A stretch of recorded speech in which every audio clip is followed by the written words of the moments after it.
Hello प्यारे बच्चों, कैसे हैं आप? प्यारे बच्चों, इस वीडियो में हम आपकी क्लास 9th की जो रेमेडियल वर्क बुक आई है इंग्लिश की, उसका वर्कशीट नंबर 16 करेंगे। हमारा लर्निंग आउटकम है the learner rights grammatically correct sentences for the variety of situation using preposition. तो अब इस वर्कशीट को करने के बाद आप तरह तरह की स्थितियों में प्रीपोजिशन का प्रयोग करते हुए ग्रामेटिकली करेक्ट सेंटेंस लिख पाएंगे। हमारी लर्निंग स्किल है reading and writing. Learning hint है कि the correct use of preposition comes with careful reading practice. जब आप बड़े ध्यान से पढ़ते हैं तो आपको प्रपोजिशन का सही प्रयोग करना आता है।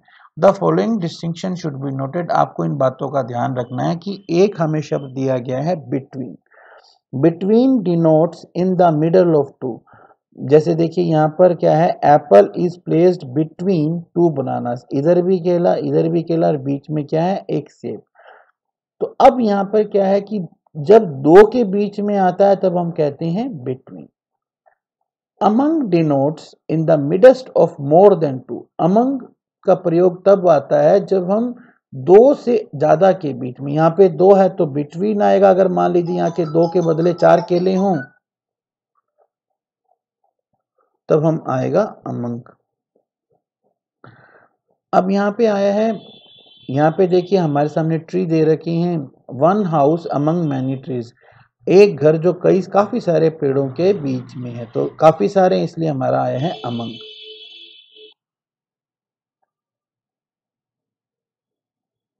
Since is used to denote point of time and for is used to denote period of time।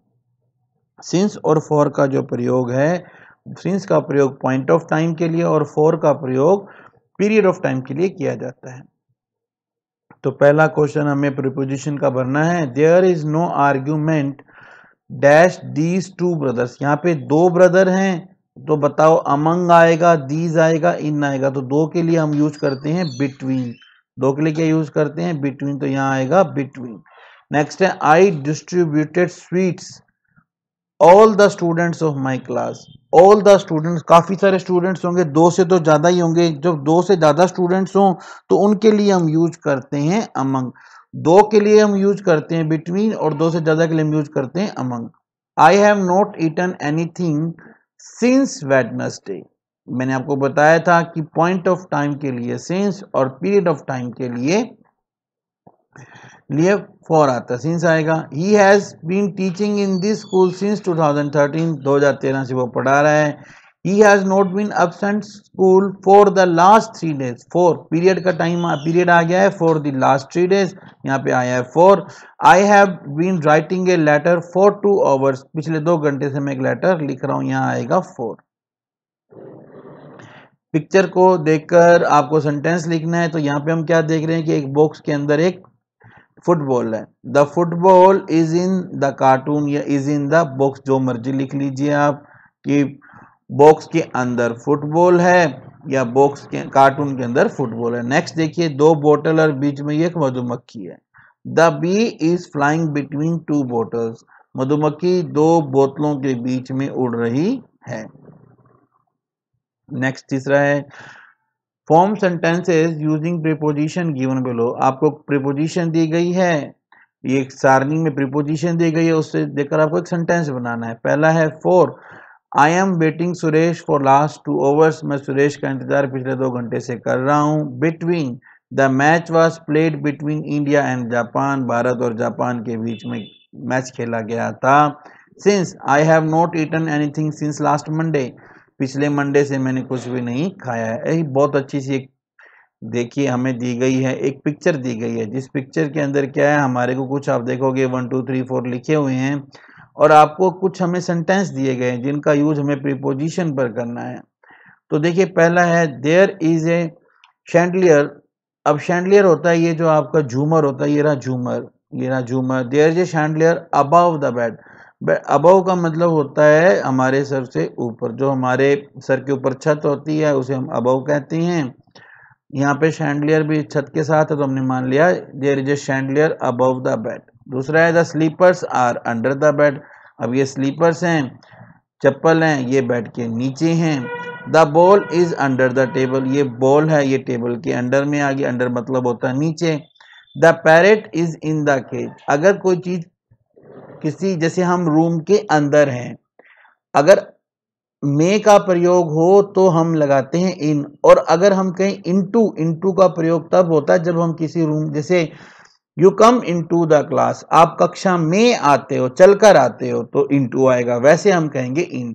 The parrot is in the cage, तोता पिंजरे में है। The lamp is next to bed side, bed के पास में lamp है। The poster is behind the bed, poster जो है वो बेड के पीछे है, बिहाइंड मतलब पीछे, नेक्स्ट टू मतलब के साथ। The aquarium is in front of the bed, aquarium जो मछली घर है वो बेड के सामने है।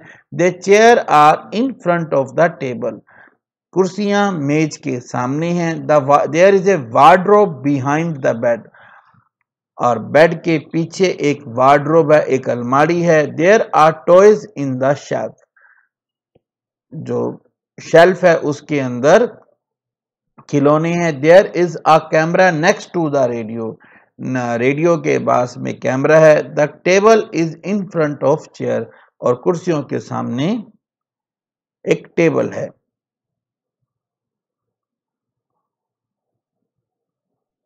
इसी तरह से एक और आगे हमें एक प्रीपोजिशन वाला करना है कि इसमें हमारे कुछ बिल्लियां दिखाई गई हैं, बताना है ट्रू या फॉल्स है। There is a cat sitting on the chair, कुर्सी पर एक बिल्ली बैठी है, बिल्कुल सही बैठी है। ऑन तब आता है जब हम किसी चीज को टच करते हैं, जैसे कि मोबाइल मेज के ऊपर है, मतलब वो मेज को टच कर रहा है, यहाँ पे बिल्ली टच कर रही है, हमने लगा दिया ऑन, और ये ट्रू है।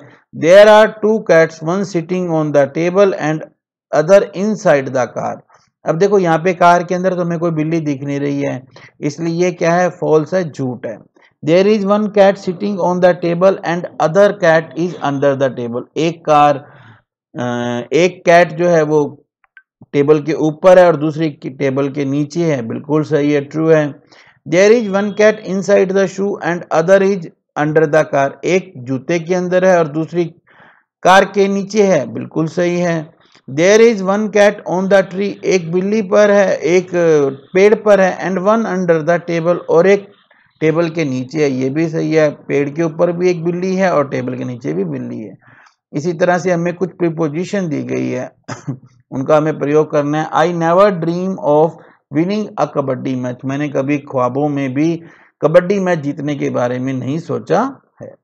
The boy run into the class, लड़का दौड़कर क्लास के अंदर आया, रन इनटू आया है क्योंकि दौड़कर वो क्लास के अंदर आया है।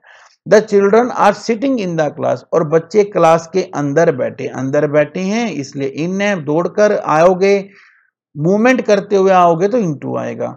This song reminds me of my best friend, ये जो गाना है वो मुझे मेरे बेस्ट फ्रेंड की याद दिलाता है। You must come with me along with other people, तुम मेरे साथ चलो दूसरे लोगों के साथ, यानी कि तुम दूसरे लोगों को का साथ लेकर मेरे साथ साथ चलो। Reema sits on her favourite chair in the class, Reema class में अपनी फेवरेट चेयर पर बैठती है। You must ask questions at the end of the story, कहानी के एंड में आपको अपने प्रश्न जरूर पूछने चाहिए। समिता's favourite place to hide is in the cupboard, Samita का जो छुपने का स्थान है वो हाइड इनटू द कबर्ड आएगा, इनटू द कबर्ड। तो इस तरह से प्यारे बच्चों हमारे जो ये आज की वर्कशीट है वो कंप्लीट होती है। नेक्स्ट वीडियो में हम नेक्स्ट वर्कशीट को करेंगे। अगर आपको वीडियो अच्छा लगा उसे लाइक एंड शेयर करना और चैनल को सब्सक्राइब करना ना भूलना। Thank you, have a good day.